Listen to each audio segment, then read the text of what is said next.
The Donald Trump quote where he went to, I don't really understand why during a strike he went to a non-union shop. It sort of, it defies logic. But where he said it's pointless and it doesn't work.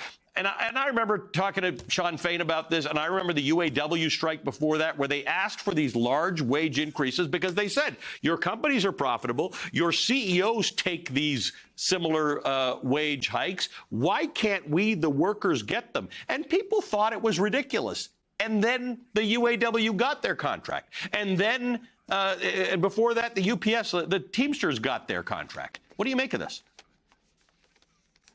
Well, I think it's interesting when you look at this historic victory by the United Auto Workers.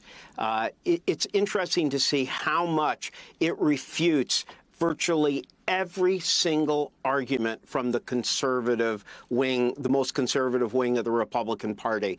I mean, first of all, Ali, it's hard to understand what their strategy was. It seemed to be you should go back to the Trump years where we sit on the sidelines and let China eat our lunch on the electric vehicles and autos of the future. And if you try a strategy like President Biden has, it's going to be bad for everyone. Well, let's look what happened. Wages, instead of going down, went up. As you said, 25%, actually well over 30% with inflation protections, more in the next 4.5 years than the previous 22 years combined. Instead of investment going down, we're seeing the big three announcing in this agreement over $30 billion in new investment in products, plants, factories, jobs, and job security. Instead of it being more at risk, you see almost complete job security for all 150,000 UAW workers. And the last point, I just have to come back to what the president said in the spot you aired, where he said, you know, when unions do well, everyone does well. That seems like a nice line, but just this week, just a few days after,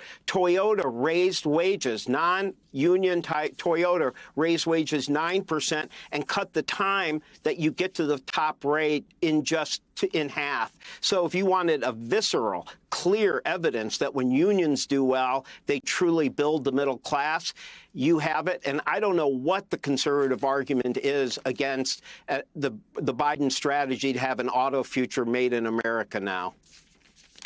Gene, let's talk about the other things going on in the economy. We've still got a low unemployment rate, which does contribute to higher wages, which guys like you and me think work out over time, that sure, some prices are going to be higher because places have got to pay more for labor, but we're all earning more as a result, and that should even out. Where do you think we are in terms of inflation as it relates to lower unemployment?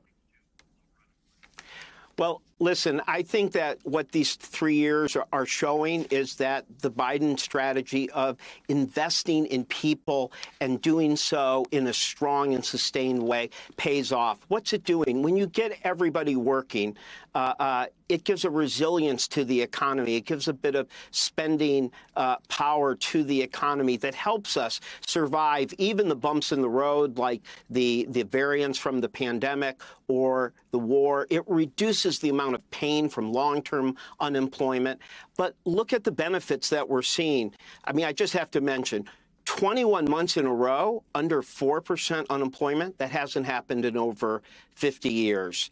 The jobs, I mean, Ali, you and I did a lot of shows before I went back into office this time. Yep.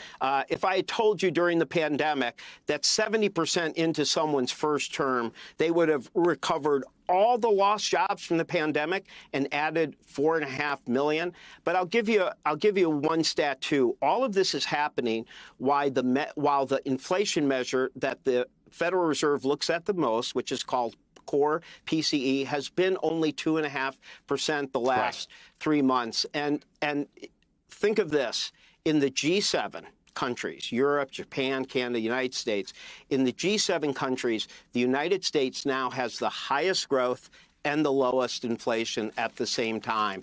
I know people are still struggling and hurting from the pandemic and that there was global inflation that we did not escape. So I understand people are still frustrated and hurting. But when you look at the numbers here, you have to conclude that the Biden Invest in America strategy really has proven to give the economy significant resilience and has made us stronger than any of our competitors.